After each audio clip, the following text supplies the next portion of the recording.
Good evening, ladies and gentlemen. My name is Tenacious Earl, and you are watching the Tabletop Baseball Plus channel on the YouTubes. Just wanted to check in here. I'm not going to really have much of a chance to play a video tonight, and probably not tomorrow night either. So, play a game and record a video. But I wanted to just give a quick update of where the Ninacious Football League stands. First off, I would like to say that I've now played 4 games, and it's kind of nice that So an observation is, as you play these games, whether it's this game, second season football, whether it's Stratomatic, whether it's, you name it, little by little you pick up little nuances and things that can be streamline. You try homebrew stuff sometimes, and then you pull it out when you realize that you start looking through the rules and realize that there's some things that were already in place and you might have glossed over or didn't realize their significance at the time. So I will go into that a little bit. Now, another thing before I go in, I want to show you all of the scores. I don't have anything made up as far as like box scores, the scoring summaries, things like that. I'm still working on getting together a statistics page. I do want to, my plan is to have be able to do these updates at the end of a week and I can cull out of my score sheets, but being able to, and I see that I just lost some bandwidth here, which is somewhat annoying. I'm not sure why that is, but probably has to do with somebody streaming something or something to that effect here on my home network. But there could be some like team stats that may be instructive to cull out from my score sheets and what have you. And so I may do that after the fact, but as of this moment, really what I have is passing stats, rushing stats, and receiving stats. Again, and the other thing I could do probably is defensive individual stats. But I'm hoping here in the next couple days, maybe once I get back after the weekend, I may try to go back over my score sheets and pull out maybe some team stats data, like rushing versus passing, number of plays one way or the other. That can be tough to do, but we might be able to sort of reverse engineer that. So in any event, let's go and take a look at our scores. So I played the first 2 games on the channel here in their entirety. And those of you who would remember, I'll move over here because the scores are over there. But anyway, you also remember that I end up replaying the first 2 games a second time because I was tweaking I started using the solo play calling chart from Replay when Replay owned the second season franchise. They had a more sophisticated play calling chart which incorporated teams' tendencies, and so I decided that in order to do this in a way that I felt like would be more indicative of real life and the way that teams would play normally, I decided to go back and redo the games. And so that's what these scores indicate. Like I said, I replayed the first 2 games, and I did them here on the channel. So Oakland defeated Buffalo at home 24-17. So they're 1-0. Tennessee, this was an overtime score. Tennessee defeated Jacksonville 29-26 in overtime, a suck-up field goal at the end. And then we played the last 2/3 of the fourth quarter of that third game, which was Miami defeating Chicago 16-11. Chicago just couldn't overcome the Dolphins there at the end. They went for it on a 4th down in their own territory and weren't able to convert, and that gave Miami the chance to kick a field goal and force Chicago to score a touchdown. But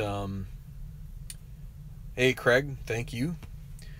I would tell you you're looking good, but I can't see you, so And finally, so I played the last game offline. I played that kind of on my own terms, and I'll discuss some of what I've learned here.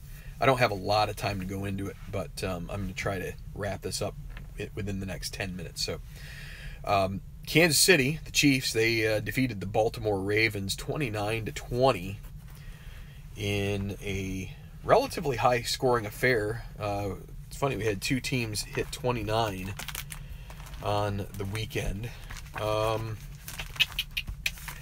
Let's see, where are my... Yeah, so just to get out the stats, because I didn't... So, Alex Smith, 26 for 42, 248 yards, a touchdown, no interceptions, and a sack.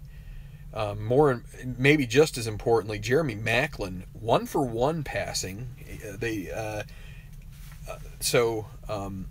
On a scoring play, Alex Smith pitched to Maclin, and Maclin threw a bomb to... did I write down who? That's in this score sheet here. It was to Kelsey. Travis Kelsey caught that 61-yard touchdown reception. A little trickery worked out for the Chiefs, and that gave them a 10-0 lead. So yeah, first two drives, field goal from Santos. Actually, it was a 10-3 because actually no, it was 10-0. I was correct. The Ravens' first drive, they had a bad snap on their field goal attempt after they'd been moving the ball, and Justin Tucker was not able to get his kick off because of that, and they took over on downs, and they had that trick play where Kelsey scored from Maclin, so that put them up 10-0. Then after a stalled drive from the Ravens and then another one from the Chiefs right to end the first half, the Chiefs punted, and Devin Hester, so they punted from deep in their territory. Devin Hester returned the ball 51 yards for a touchdown for the Baltimore Ravens, and so they drew back to 10-7. Close out the first half, a couple more field goals from the Chiefs made it 16-7. Then in the second half, they got another touchdown right away. Alex Smith to Kelsey for his second score. That was a 39-yard pass. That made it 23-7, and looked like it was going to be a rout, but then after trading punts, Flacco was able to lead a drive and finished it off with a touchdown pass to Mike Wallace. That drew him back to 23-14. And then they went to the fourth quarter, which was a little bit of clock management from the Chiefs that really sort of cut down on the drives. You did have, let's see. Well, you had Flacco getting the ball back. So they got, well, let's see. Let me 16. Yeah, so before the end of the third quarter, Kansas City picked up another field goal to make it 26-14. And then from there, Flacco got the ball back, threw an interception to Marcus Peters, and that led to another field goal from the that led to another field goal from Cairo Santos from Kansas City. That's 29-14. Flacco comes out and leads another touchdown drive, this one to Forsett for 15. They tried the 2-point conversion, which would have brought them to 29-22. They were unable to make that, so that made it 29-20, so they still needed 2 scores, and basically there was a punt, and then I guess I didn't write down the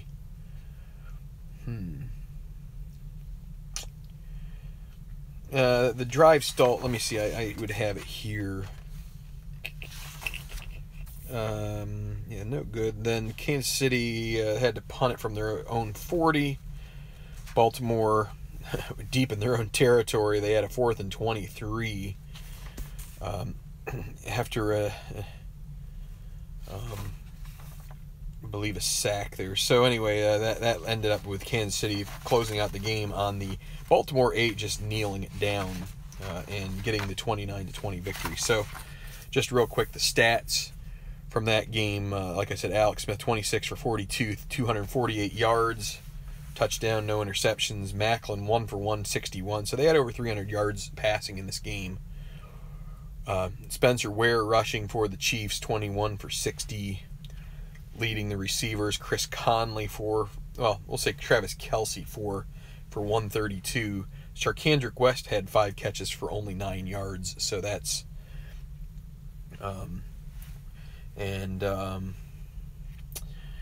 Baltimore, Flacco, not such a great day. He did have some touchdowns, but 21 for 36, 135 yards, so not much yardage there for the former University of Delaware product. 2 touchdowns, 3 INTs, and a sack. Didn't really get much on the ground running from Baltimore either, even though Forsett was sort of their feature back. He only got 5 rushes for 24. Terrence West 11 for 58, but they were playing from behind for quite a while, so they were pretty pass happy. Leading in passing, Dennis Pitta for the Ravens with 5 catches, 65 yards. Mike Wallace 3 for 18 and a touchdown. You had Forsett 2 for 19 and a touchdown. Kyle Juszczyk 3 with 19 yards. Steve Smith 2 for 12. So that's that. So those are the scores. I can show you the standings now real quick.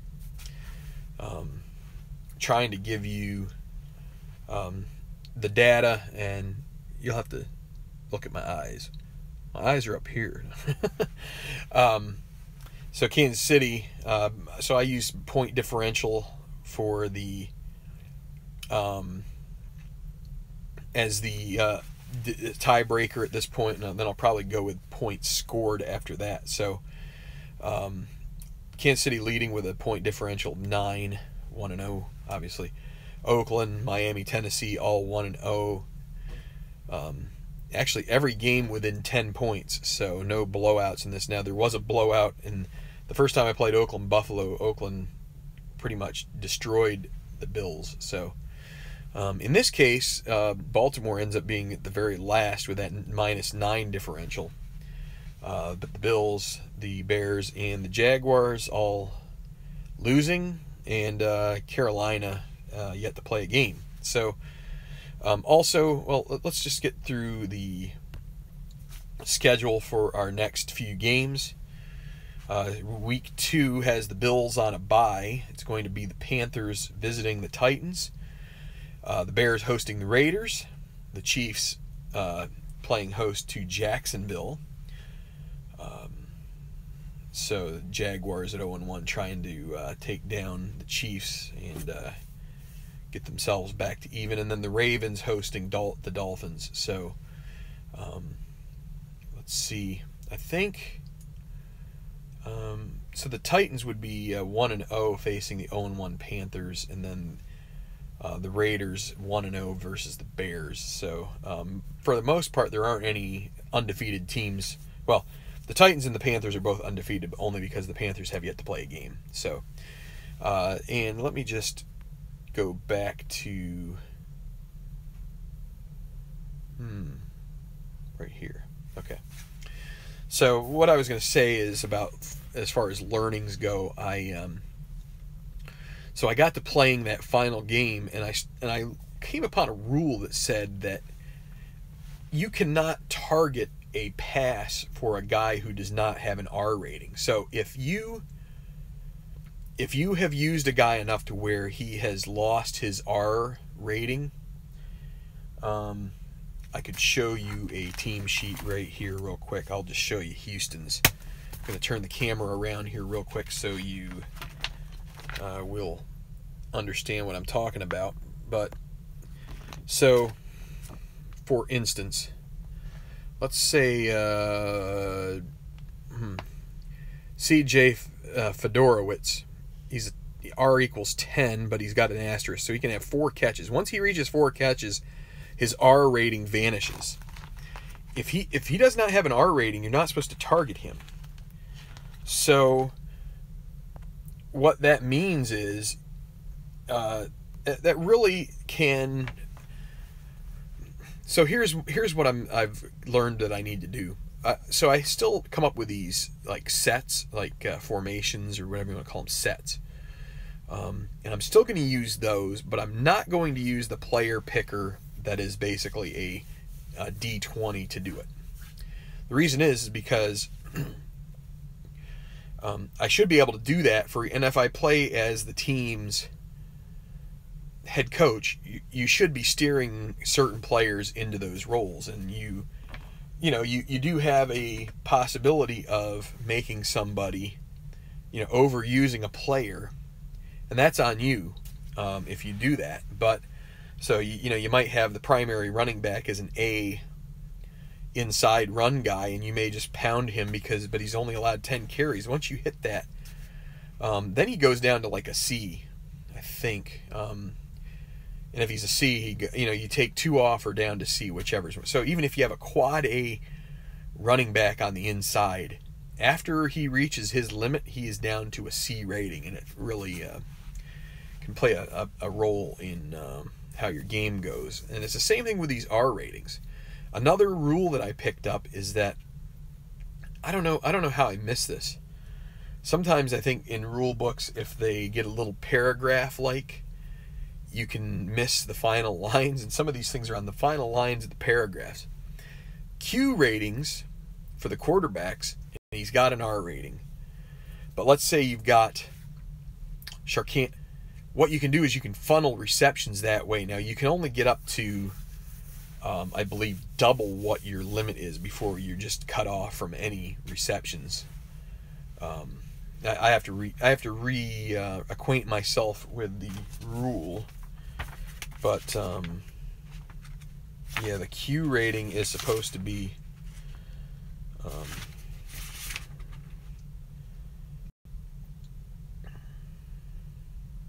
but actually that's 8 Q passes. So if you're rated for 4,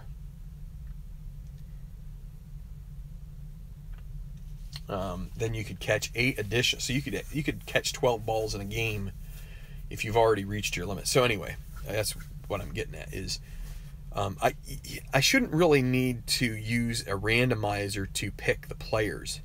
For one thing, it can lead to some skew. Like, for instance, Justin Forsett should have been the guy getting the primary carries in that first game for Baltimore, but the way that the D20 on my dice roller app was bringing them up is it turned out that Forsett's set was used a little bit more in passing downs. It seemed like, or not passing downs, but when pass plays were called.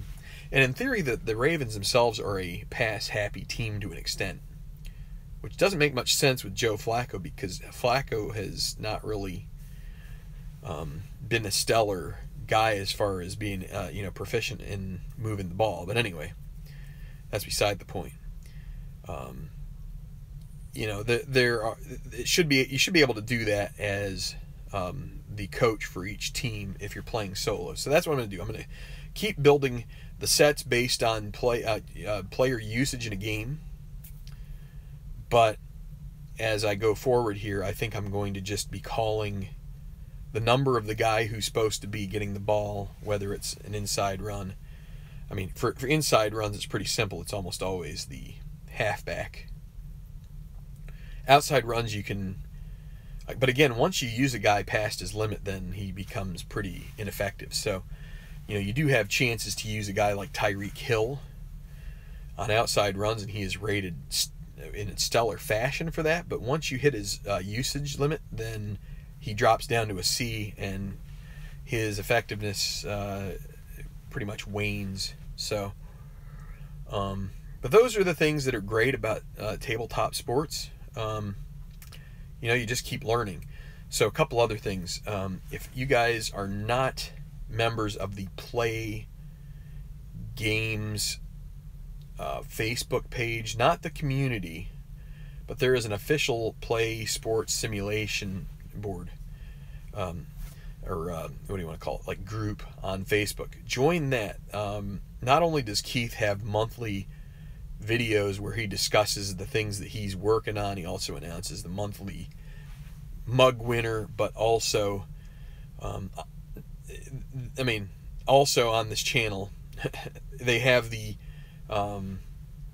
they had a panel discussion about where they see the future of the tabletop board games going. And I think it's an interesting discussion, and it's worth anybody who does have interest in this genre of gaming, whatever you want to call it. It's worth the interest because, first of all, you might see where some of the guys who are sort of at the forefront of sort of leading the media within, if you want to call it, especially here on YouTube, but in other, they have some boards and things like that. They're sort of leading voices. If you've got other ideas that are counter to that, it's good to go out and express them, whether it's challenging them, whether it's just sharing them. Maybe there's something that they could have covered that, you're like, man, this would be awesome to do, and you just need someone to, pick up the, carry the sword for it, or, pick up the cause. But I've got to go. So this has been our little update. We'll get back with a game probably next week, but I might try to play a game or two offline. But see you then. Tenacious Earl here checking out. Enjoy your tabletop baseball, football, golf, hockey, soccer, you name it. Enjoy.